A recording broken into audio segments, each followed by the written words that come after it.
Hey, Kevin here. Just wanted to talk briefly about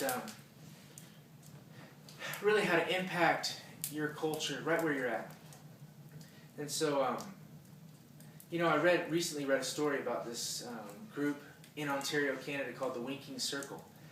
And basically, this is a group of young people who were really disillusioned that their city that they really love was sort of being invaded by suburbia and box stores and things that felt very foreign to their culture. And so what they did was they started this group called the Winking Circle. And basically, all that it was they began to get together and they just took old bikes and they started like welding them together. They painted them, they had some t-shirts made, and they basically just ride through town. And people started asking them, what are you guys all about? And they just said, that they were forming a community that was counter that culture. And it expressed the organic life. And anything was welcome, but it was expressing the organic life of that community. And that's kind of a funny story, but they had this sort of motto that they lived their life by. And they developed a core group, this core community that began to live their life by this motto. And it's called the wisdom of the three beans. And what the wisdom of the three beans says is basically, you create everywhere, you redeem everything, and you be willing to act a fool. So create everywhere, redeem everything, and act a fool. And I read that, and it has sticking power in me. And as Christians, basically, if you're a Christian, you're a disciple. And if you're a Christian, you're a missionary. In the last episode I talked about how church attendance is in a rapid decline. And we need to stop thinking of ourselves as Christians and that I'm a pastor and I'm this. No, you're not. In fact, you're a missionary to the West because this is becoming a largely non-Christian or post-Christian culture that we're living in. And so just like, when I went to Bible college, I graduated with a degree in practical ministry from a missions school.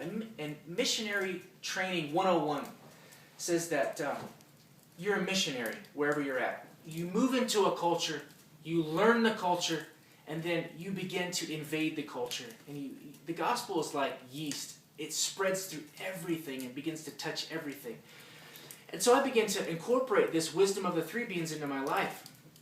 And so anything that comes up that I'm thinking about in ministry or in life, I say, man, how can I be creative? How can it be redemptive? And how can I act a fool in that thing and not be afraid to look foolish or stupid in the eyes of the world for the sake of Christ?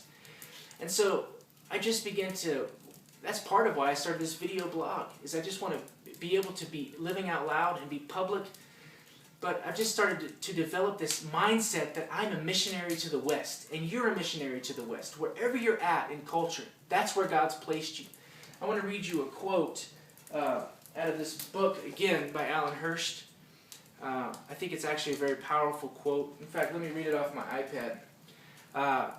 He says, a key issue for any group willing to embrace the risk and adventure of mission is to dare to believe that they have been sent to stay home. The missionary call to go might apply, but it is also going deeper and not just going away. Sentness, S-E-N-T, sentness, is an identity thing, not simply a geographic one. So in other words, I think a lot of times the church is sleeping in the light because we think that we're not in ministry, that we're not called to preach the gospel. We're not called to engage culture. And so I just want to encourage you to use the wisdom of the three beans wherever you're at. Practice random acts of kindness. You know what I did the other day? I was at work, and I've just made a commitment that I want to share the gospel with one person a day. And then I want to practice a random act of kindness a day. And so what I did was I was at work, and I was going through the line paying for my meal, and a lady walked up behind me, and I just turned and I said, and I want to pay for her lunch as well. And it blew her away. She looked at me like, you want to pay for my lunch? You don't even know me. Why would you do such a thing? And I said, man, I just wanted to bless you.